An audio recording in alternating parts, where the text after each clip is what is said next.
आज मैं आपको सुनाने जा रहा हूं अपनी मंडली की सदस्य सबाहत आफरीन की लिखी कहानी इंतजार एक हाँ का। सबाहत आफरीन उत्तर प्रदेश के एक छोटे से कस्बे डुमरियागंज से हैं जो भारत नेपाल के बॉर्डर के पास है। उर्दू बहुत अच्छी आती है, टिकटॉक की एक्सपर्ट है और 2 प्यारी बेटियों की माँ है।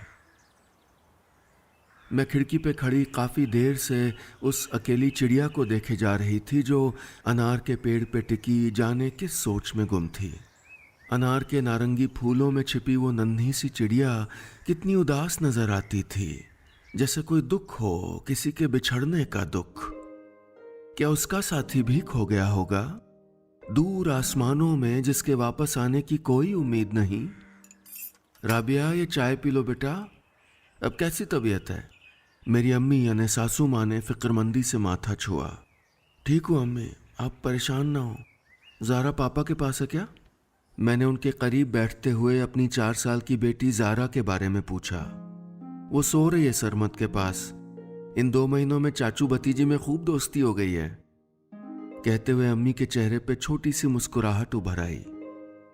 कुछ लम्हे बाद वो फिर बोली, बेटा जब से सरमद ने कहा है कि वो अब यहीं रहेगा, कारोबार यहीं सेट करेगा, तब से तसल्ली सी हो गई है। मेरा बच्चा नजरों के सामने रहेगा, यही बहुत है मेरे लिए। अम्मी धीमे धीमे बता रही थीं अपने दूसरे बेटे सरमद के बारे में। दूसरा बेटा? ये मैं कैसे कह रही हूं, जैसे उनका पहला बेटा मोहसिन भी यहीं कहीं हो। दूर नहीं, आ जाएगा वापस देर सवेर। दुनिया के किसी कोने में रहने वाले लौट आते हैं, कभी किसी मोड़ पर मिल जाते हैं, मगर जो दुनिया छोड़ चुके हों उनका क्या? 5 साल हो चुके थे मोहसिन को गुजरे, मगर सब्र नहीं होता था मुझे। शादी के बाद सिर्फ 1.5 साल का साथ रहा। 1.5 साल यानी उंगलियों पे गिनती के महीने। महज 20 साल की उम्र में मोहसिन को खो बैठी थी मैं। अम्मी का दायां हाथ मेरी हथेलियां सहला रहा था, जैसे उनको खबर है कि मैं क्या सोच रही हूं। मेरा जी चाहा अम्मी के सीने से लग जाऊं, वो माओ वाली मखसूस खुशबू उतार लूं अपने भीतर। हम दोनों का दुख उसी इंसान से जुड़ा था ना, एक वही शख्स जो अब नहीं है। राबिया, मैं फिर से वही बात दोहरा रही हूं। शादी के लिए मान जाओ बेटी। तुम्हारी रजामंदी हो तब हम कहीं रिश्ता देखेंगे ना। अभी सिर्फ 26 साल की हो, जिंदगी बड़ी लंबी है बच्चे। और तुम मुझे सास ना समझना, इस वक्त मैं माँ हूं तुम्हारी, एक जवान बेटी की माँ। अम्मी मुझे समझा रही थी कि मैं मान जाऊं दूसरी शादी के लिए। क्या कहूं, क्या जवाब दूं? मैं धीमे से अम्मी के घुटने पे सर रख के सिसक उठी। नहीं बोल पाई कि हम बेटियों को कितनी बार जड़ों से अलग होना पड़ेगा अम्मी। नई मिट्टी में जिंदगी की डोर पकड़ना आसान नहीं होता। बार बार तो परिंदे भी घर नहीं बदलते, मैं तो फिर भी इंसान हूं। किसी के सुख दुख से दुनिया का निजाम नहीं बदलता।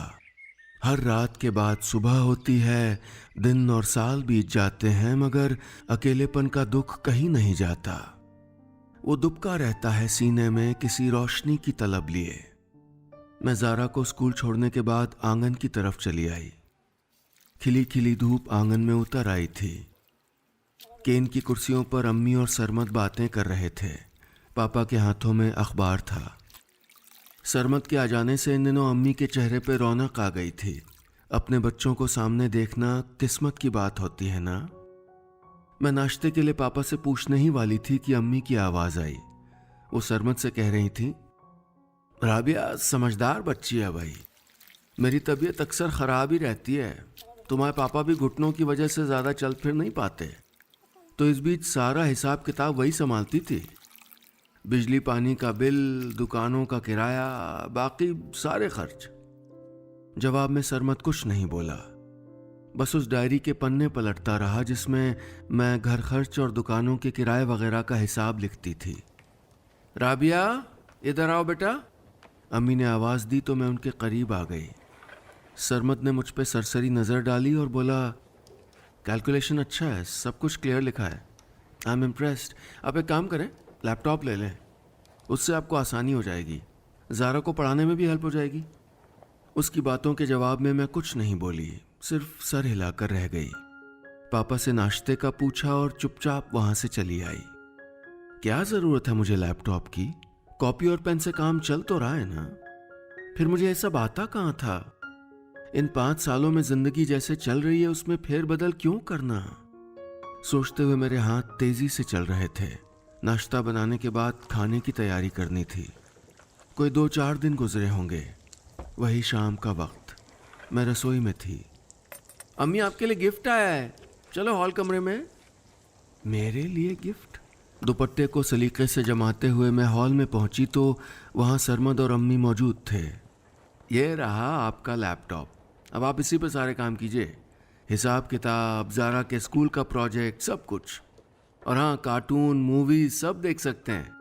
ज़ारा कार्टून के नाम पे खुश हो गई, उछल उछल के ताली बजाने लगी। मैंने अम्मी की तरफ देखा, वो ज़ारा को हंसते देख मुस्कुरा रही थी। मुझे नहीं आता लैपटॉप चलाना, और फिर कोई ज़रूरत भी नहीं है, मैंने थोड़ी रुखाई से कहा। तो सरमद फौरन बोला, परेशान मत हो, मैं सिखा दूंगा सब, और देखना आप आसानी से सीख भी जाएंगी। उसके चेहरे पे नरमी थी, मगर मुझे अजीब सी झिझक हो रही थी। जाने क्यों उसका अचानक लैपटॉप लाना अच्छा नहीं लगा था मुझे। सरमद ने क्यों किया इतना बड़ा खर्च? जहन उलझ रहा था। मैं फीकी सी मुस्कान लिए ज़ारा को देखने लगी, जो चमकती आंखों से लैपटॉप खुलते हुए देख रही थी। अंधेरी रात में चलते हुए खुद के साए से भी घबराहट होती है। दिल चौंक उठता है बार बार। कहीं से आ रही फुसफुसाती आवाज़ों को सुनने की कोशिश करता है, वहमों में घिर जाता है। मोहसिन के अचानक चले जाने से कुछ यही वहशत मेरे भीतर उतर गई थी। कोई कुछ कह न दे, कुछ सोच न ले, मेरे किरदार पे उंगली न उठ जाए। इन ख्यालों को कितना भी झटकती मगर दूर नहीं कर पाती थी। इन दिनों ज़ारा की अलग ही मसरूफियत थी। वो स्कूल से आते ही लैपटॉप ऑन करवा के बैठ जाती। कार्टून फिल्म देखते हुए उसके नन्हे होंठ हंस पड़ते। जाने कब उसके साथ साथ मैं भी देखने लगी थी। अपने बचपन वाले दिन जीने लगी थी फिर से। उस रोज डाइनिंग टेबल पे लैपटॉप रखे मैं ज़ारा के प्रोजेक्ट के सिलसिले में कुछ सर्च कर रही थी। कैसे करूं इसको? ये बटन प्रेस नहीं, नहीं, क्या मुसीबत है? बुदबुदाती हुई मैं खुद के ऊपर झल्ला गई। ऐसे नहीं, मैं बताता हूँ, बहुत आसान है सब। मेरे पीछे से सरमद की आवाज़ आई और उसकी उंगलियां कीबोर्ड पर चलने लगीं। वो मेरी कुर्सी की पुश्त पे झुका हुआ था। मैं एकदम से खिसक कर थोड़ा आगे होने लगी। सॉरी, वो बोला और दूसरी कुर्सी खींचकर बैठ गया। वो बड़े तरीके से समझाने लगा। मैं ध्यान से उसकी एक एक बात सुन रही थी। थोड़ी देर में मुझे कुछ कुछ चीज़ें समझ में आ गईं।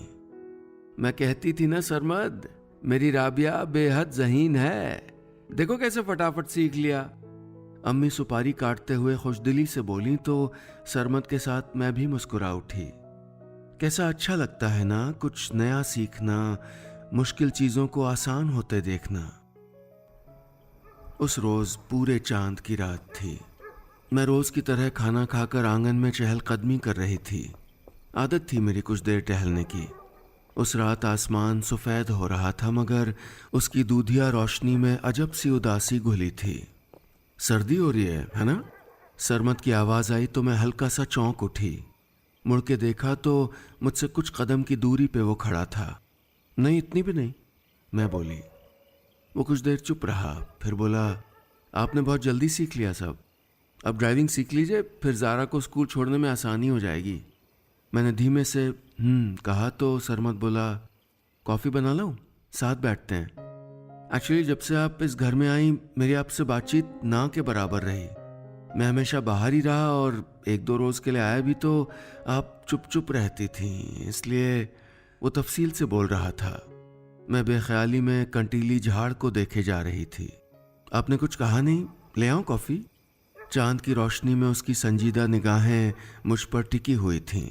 मैंने एकदम से कहा, नहीं, मैं चलती हूँ, ज़ारा के लिए कमरे में। कहते हुए मैं तेज़ कदमों से आंगन पार करके बारामदे की सीढ़ियों तक पहुँच गई। कमरे में जाते ही चुपचाप पस्त होकर बिस्तर पर एक तरफ बैठ गई। सोई हुई ज़ारा के मासूम चेहरे को देखने लगी। जाने कैसी उलझन महसूस हुई कि दिल भर आया। आंखों के किनारे भीग गए। 2 आंसू टपके और जारा के बालों में जज्ब हो गए। गर्मियों ने दस्तक दे दी थी।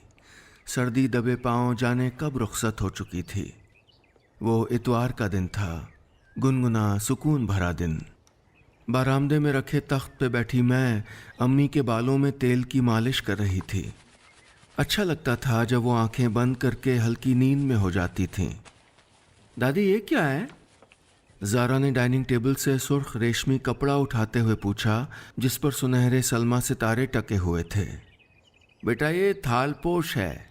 पहले वक्तों में मिठाइयाँ बांटी जाती थीं इसे कपड़े से ढककर, अम्मी मोहब्बत से बोली।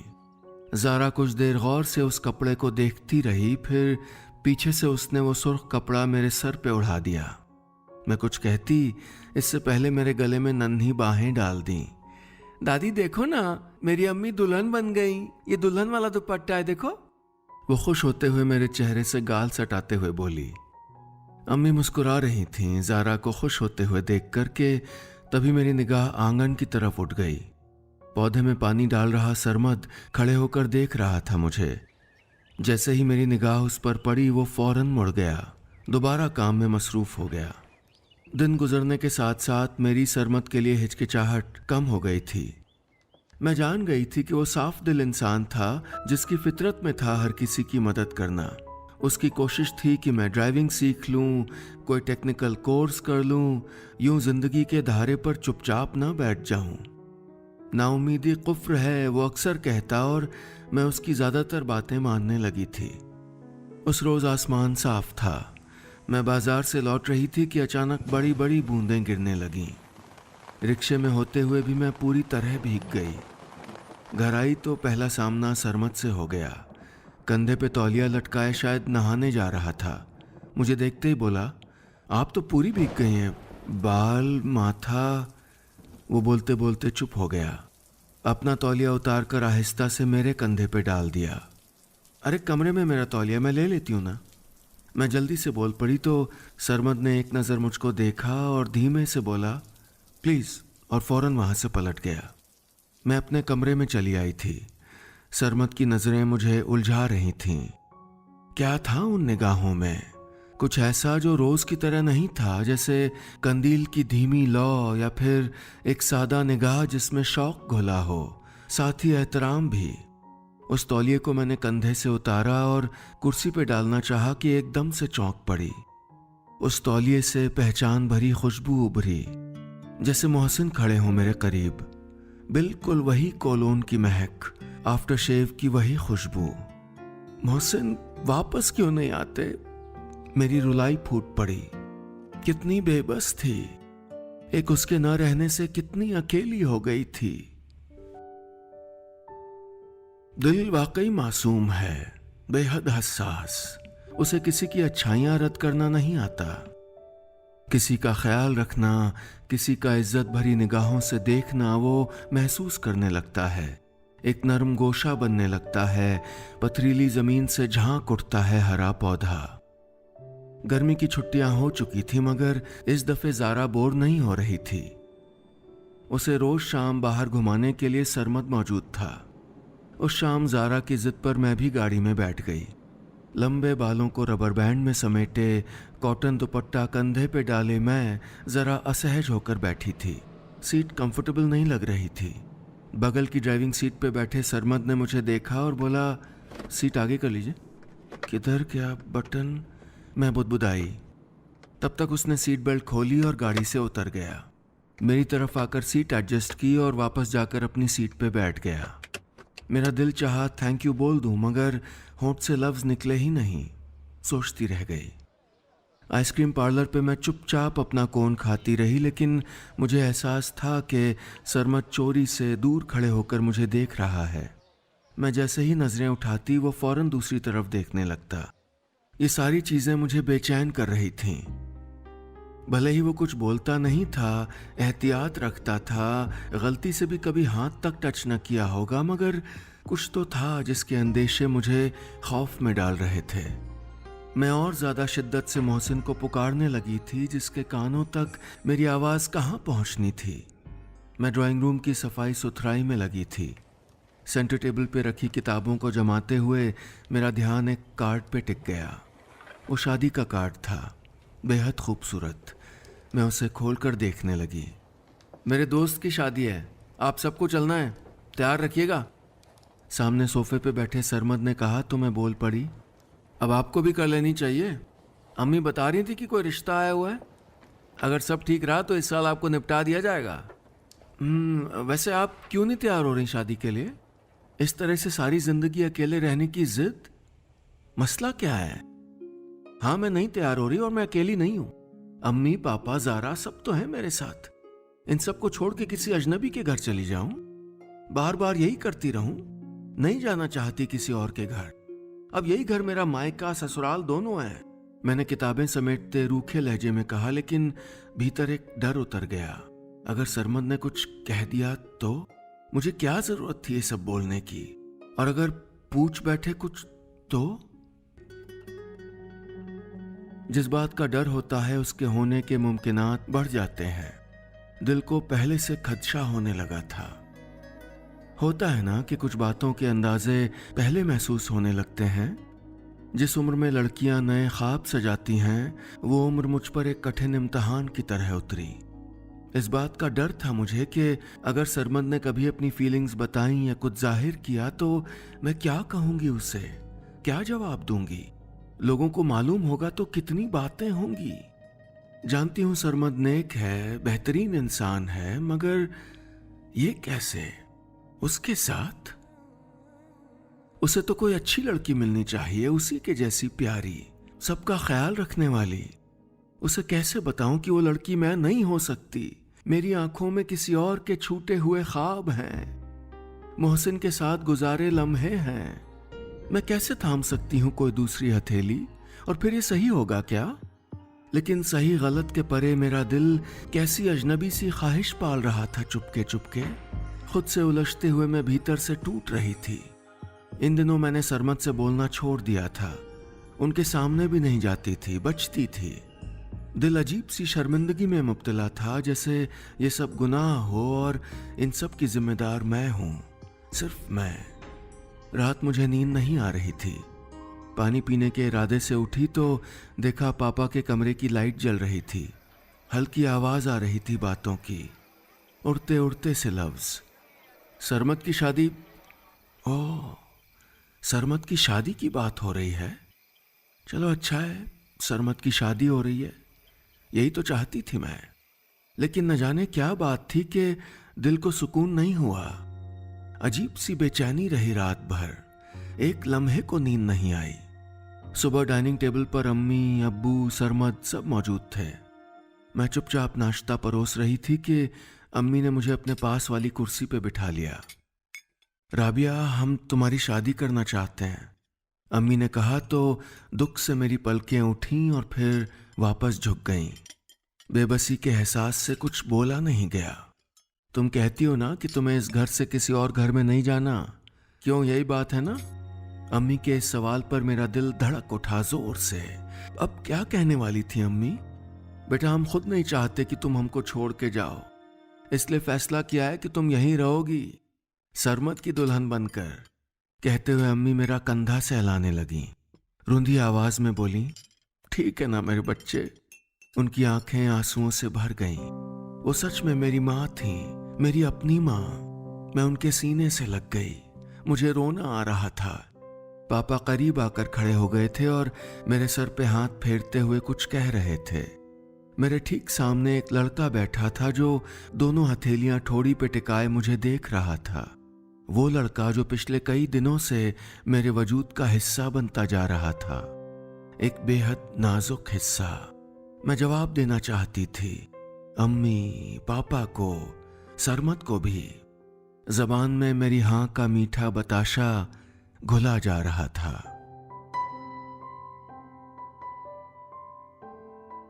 बस इतनी सी थी ये कहानी।